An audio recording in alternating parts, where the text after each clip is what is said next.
Senadora María del Rosario Guerra, muy buenos días. Muy buenos días, doctor Fernando, para usted, para sus compañeros de la mesa y para todos los oyentes de la Hora de la Verdad. Bueno, no la vimos a usted en Cartagena, probablemente no fue invitada por cualquier razón que sea, pero usted se ha venido insistiéndole al país sobre sus grandes temas. Para nosotros el más grande tema, el más urgente, el más dramático que tiene Colombia es el de su ruina económica.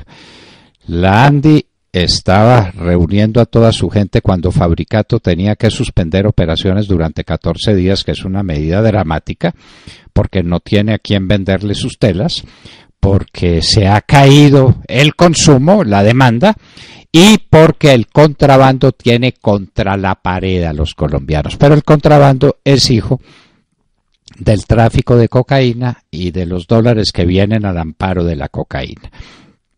Argos baja sus utilidades en un 85% y así sucesivamente. La situación es dramática, la contracción económica evidente, el desempleo galopante y la mitad del empleo declarado es lo que llaman empleo informal, o sea, la dinámica del rebusque. La gente sobrevive porque no se deja morir de hambre. Eso es todo. Senadora, ¿cuál es la visión que usted tiene de esta crisis económica que comporta crisis fiscal, que comporta crisis de empleo, que comporta crisis cambiaria? ¿Cuál es su visión? Doctor Fernando, queridos oyentes, efectivamente, el primer problema que tenemos hoy, además de la pérdida de credibilidad y confianza institucional que afecta significativamente, es la situación económica, y de hecho los hogares colombianos lo reflejan en las encuestas y lo reflejan en su comportamiento. Cuando vemos hoy que la confianza de los consumidores colombianos está en negativo, esto es, está en menos 12%, lo que significa es que los hogares colombianos no quieren gastar, entre otras cosas, porque o no tienen la capacidad adquisitiva como efectivamente se muestra, o por el otro lado tienen temor de que no saben qué va a pasar. Yo me voy más por la primera, por el efecto adverso que ha tenido, doctor Fernando y queridos oyentes, la reforma tributaria del año 2016. Aunque el gobierno quiera negarlo, el haber aumentado el IVA del 16 al 19% fue un golpe significativo para la capacidad adquisitiva de los hogares colombianos. Segundo tema que me parece de la mayor también preocupación, cuando vemos de otro lado un gobierno que habla de austeridad pero no es austero, simplemente lo que recorta es la inversión, pero los gastos de personal los aumenta y aumenta los gastos generales, la ciudadanía también, ¿qué está leyendo? Que todo el esfuerzo le toca hacerlo a los ciudadanos y el gobierno nacional, entre la corrupción, entre los contratos de mermelada y sus gastos, definitivamente esos recursos de impuestos que ellos han contribuido se van para más derroche. Y un tercer aspecto que me parece también preocupante tiene que ver con el sector productivo, fundamentalmente lo que es industria. El mensaje ahí de la confianza industrial también está en negativo, o sea, con relación a junio del año 2016, se ha caído en 9 puntos en la confianza industrial. Eso también lo que muestra es que el ambiente para producir hoy en el país no es un ambiente positivo. Entonces, cuando como precandidata presidencial vemos muchas de estas cifras, vemos cómo el crecimiento de la economía hoy es la mitad de lo que era el año pasado, el crecimiento del consumo es la mitad de lo que estaba creciendo el consumo en Colombia, el crecimiento de la industria, pues tristemente ha estado bastante caído. Lo que nos llama la atención es, bueno, ¿qué toca hacer? Porque todavía tenemos un gobierno por un año adelante, ¿qué toca hacer? Y ahí es donde nosotros hemos propuesto como Centro Democrático que la confianza, recuperar la confianza nuevamente en la economía colombiana, en invertir en Colombia, en un manejo serio, tanto de la finanza pública como un manejo serio macroeconómico es fundamental, y por eso hemos propuesto la importancia de reducir las cargas tributarias, de aumentar el salario y de iniciar un gran programa de emprendimiento productivo, porque cuando a nosotros nos dicen, queridos oyentes, que la tasa de desempleo ha bajado, sí, ha bajado, pero ha subido la tasa de lo que hemos denominado los cuenta propia. Los cuenta propia son aquellas personas que trabajan independientemente de su cuenta de riesgo, que en la gran mayoría es el rebusque, es parte de esta informalidad. Entonces nosotros no podemos aplaudir un aumento de una tasa de cuenta propia, como tampoco podemos sentirnos satisfechos cuando el 47% de los que están ocupados en Colombia son informales. Eso es lo que nos está mostrando, es la precariedad de nuestro aparato productivo y la gran preocupación que cuando retomemos el gobierno del año 2018, la herencia tan nefasta que nos va a dejar en materia económica el gobierno de Juan Manuel Santos. Entonces, la situación económica es preocupante y un campanazo fue la decisión de Fabricato, pero a eso súmenle, estuvimos en el Huila y en el Toluna esta semana, a eso súmenle la preocupación que tienen los arroceros, con el aumento de la producción, un excedente de casi 350,000 toneladas y la caída, por supuesto, acompañada del precio. La preocupación de los ganaderos porque se les ha caído el precio de la carne como consecuencia de ese gran problema que se tiene de la fiebre aftosa. Tercero, la caída de los precios de la leche, que también llevó a que en algunas zonas se tuviera tristemente que botar leche en vez de haber el gobierno utilizado para un gran programa, y así le puedo seguir en varios sectores. Entonces, aquí el tema económico definitivamente, porque es el tema que golpea el bolsillo y la vida diaria de los hogares colombianos, es hoy la principal preocupación, y yo no veo a este gobierno tomando decisiones de fondo, y lo mostró claramente con el presupuesto que arrancamos mañana el debate. Un presupuesto que recorta la inversión, pero no recorta ni los gastos generales, ni los gastos de personal. Entonces, hablan de un recorte a costa de la inversión pública, que es lo que en algo pudiera apoyar a que se dinamicen algunos sectores.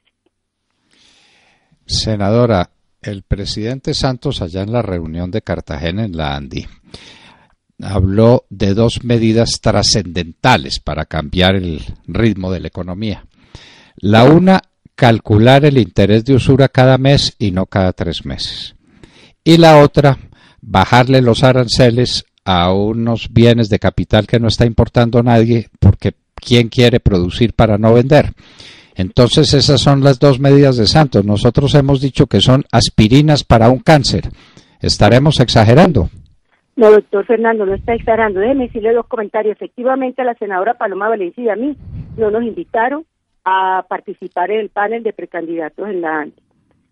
Razón, no conocemos, doctor Fernando, solo la ANDI sabrá por qué eso no se hizo. Segundo, usted recuerde, querido oyente, que durante el gobierno del presidente Álvaro Uribe, precisamente con el fin de reactivar la inversión en modernización de planta y equipo, de poder generar una confianza de mediano y largo plazo, se generaron unos estímulos como las deducciones por adquisición de equipo hasta de un 30% para aquellos que hacían inversiones, y habían unos incentivos tributarios para inversiones de largo plazo en el sector turismo, en los cultivos de tardío rendimiento y en otros sectores. Cuando llegó el gobierno Santos, a los 6 meses, con su primera reforma tributaria, decidió que nada de eso se necesitaba y quitó todos los estímulos apenas cuando comenzaba el sector agrícola e industrial a utilizarlo para bien de la inversión nacional,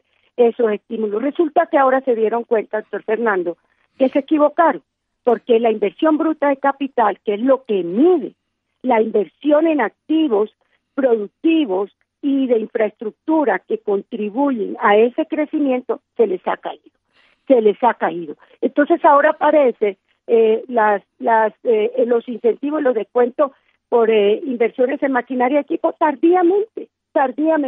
El gobierno está bebiendo, como se dice en el argot popular, está bebiendo de la medicina que le quitó a la industria de la agricultura colombiana, que era darnos unos estímulos y unas estabilidades en la regla de juego que son fundamentales para la inversión. Este gobierno pensó que no era necesario dar reglas de juego claras. Para cualquier economía es fundamental. Reglas de juego claras. La única manera de generar empleo es con las empresas privada, respetando la iniciativa privada e incentivando la inversión privada, nacional y extranjera. Del resto, no hay ninguna posibilidad de tener una economía que crezca, que genere empleo digno, una economía que salga adelante. Entonces, la medida de la tasa de usura, ya el banco, en una reunión que tuvimos hace unos días en un desayuno con la Junta del Banco de la República, ya el banco viene planteando la tendencia de reducir la tasa de interés y de hecho lo ha hecho en varios puntos, pero el problema es que a pesar de la reducción de la tasa de interés, no se está reaccionando por parte del mercado. Fíjese usted, la cartera morosa comienza a aumentar de manera preocupante y la reactivación del crédito no ha sido la esperada, entre otras cosas, por esa caída en la confianza, tanto de los industriales como de los consumidores, que en última se ve reflejado por las compras que hacen o a través de tarjeta de crédito o a través del gasto que hacen en el comercio, y el comercio ha tenido un desplome significativo. Entonces, resumiendo esta primera parte, lo que es claro es que aquí hay una pérdida de confianza de consumidores y de las industrias para gastar e invertir en la economía como consecuencia de las malas decisiones y de los mensajes equivocados que ha dado el gobierno nacional de derroche por un lado y de otro la falta de consistencia en materia de inversión y en materia de manejo de la economía. Entonces, doctor Fernando, la situación no es fácil y cuando lleguemos al 2018 a la presidencia, la verdad que la prioridad, aparte de combatir fuertemente ese narcotráfico que es el mal de todos los males, tenemos que mirar el económico. Y déjeme, le agrego un punto en esto que se nos ha olvidado. En la reforma tributaria del año 2016, que no la apoyó el Centro Democrático, que advirtió lo que iba a venir, se le dieron a la DIAN todas las autorizaciones para que vinculara a nueva gente para contratar y combatir así la evasión y el contrabando. Mi pregunta es, ¿qué está haciendo la DIAN para combatir el contrabando? Si estamos viendo el contrabando de ganado en pie con los problemas de aftosa de Venezuela, y fuera de eso estamos viendo que parte de la problemática del sector de textil y confecciones es que sigue el contrabando. Entonces, ¿dónde está la estrategia clara de la DIAN de combatir el contrabando y dónde está el compromiso serio del gobierno para que no se lave el dinero del narcotráfico? Que cuando estamos hablando de cerca de 730 toneladas año de cocaína que se generan en las cerca de 188,000 hectáreas de coca, la pregunta es, ¿esa plata dónde está? Pues parte la meten al circuito económico, la legalizan a través del contrabando y a través del manejo en efectivo, y por un lado, y por el otro, pues parte es la que no le han devuelto al Estado para resarcir a la víctima, y este gobierno tampoco ha sido contundente. Yo quiero darle una cifra, doctor Fernando y queridos oyentes. A raíz de mi visita a Nariño y de mi visita a Cauca, muchas personas me dijeron, senadora, nos llama tanto la atención que en el sector financiero se ha crecido los depósitos en cada término y las cuentas de ahorro. Solicité un derecho de petición a la superfinanciera y a los bancos, y quiero contarles con qué me encontré.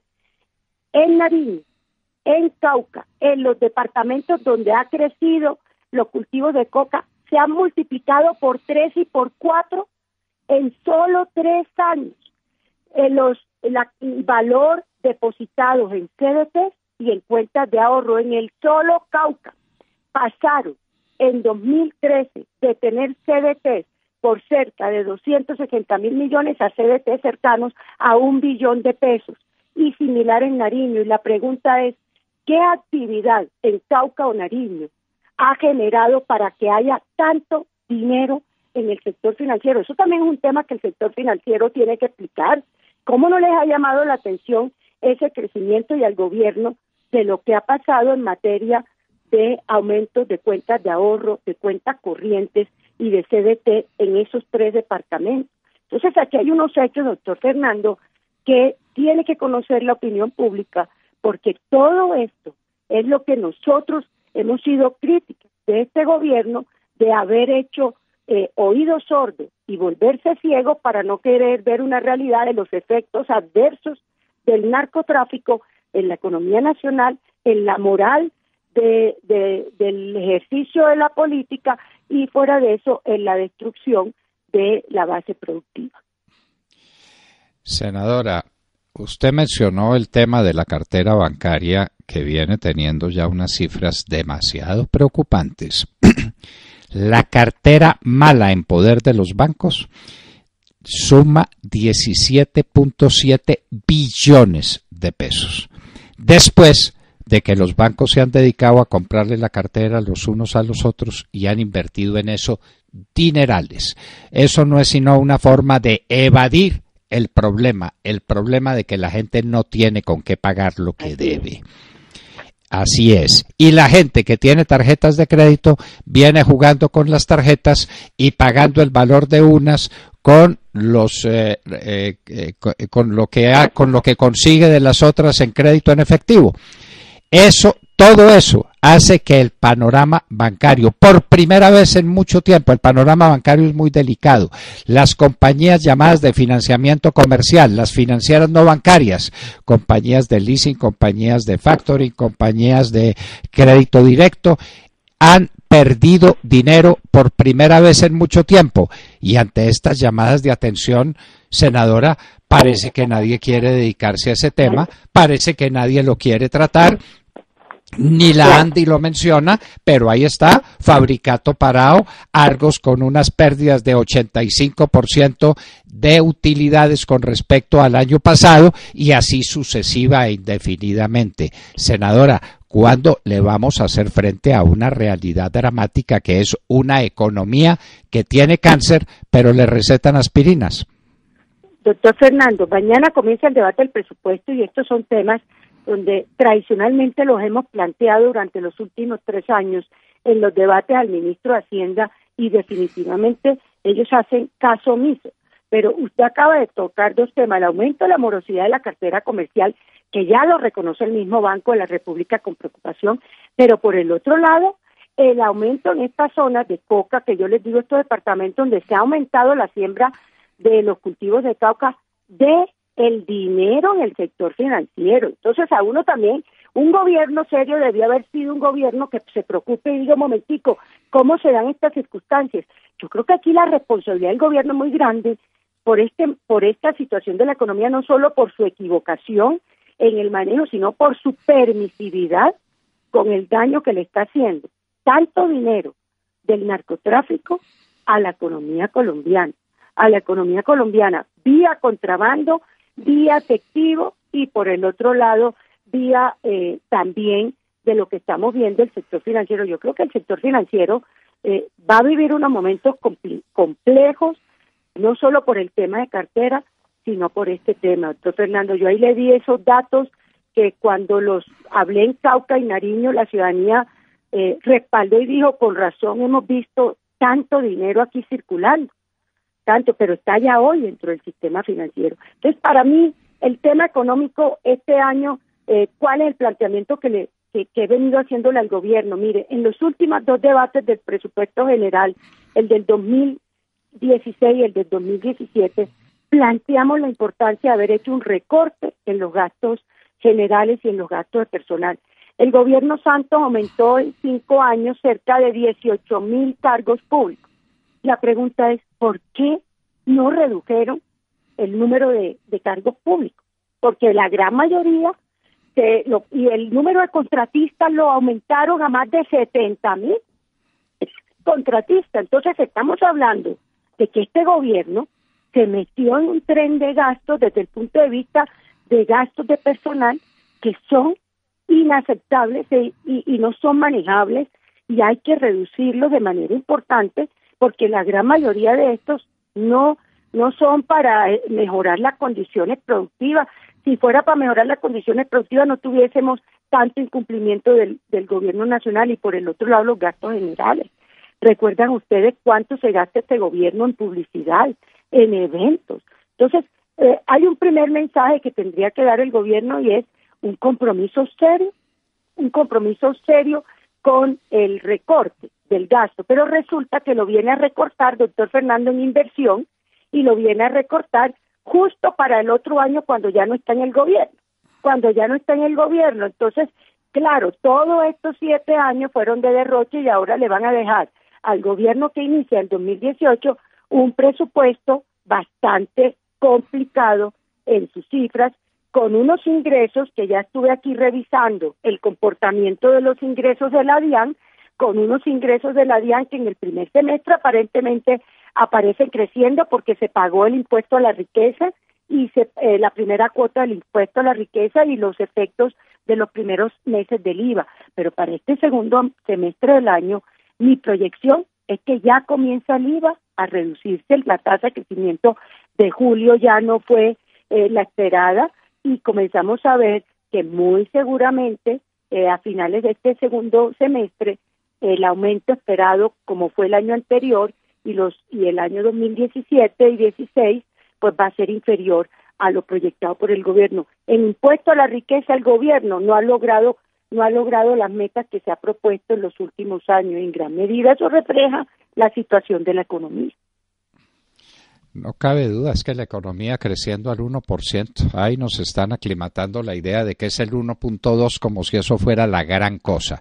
Esa es una catástrofe y con una economía creciendo al 1%, el año pasado creció el 1.8, este año en el primer trimestre 1.1 y estamos esperando el dato del segundo trimestre y parece que va a ser del 1 o del 1.2 con todas las maromas que hará el doctor Perfetti para maquillar esa cifra.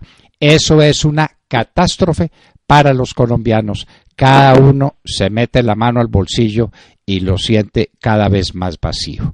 Senadora María del Rosario Guerra, muchas gracias por esta excelente exposición sobre lo que le está pasando al país y sobre los temas centrales que el país tiene que enfrentar.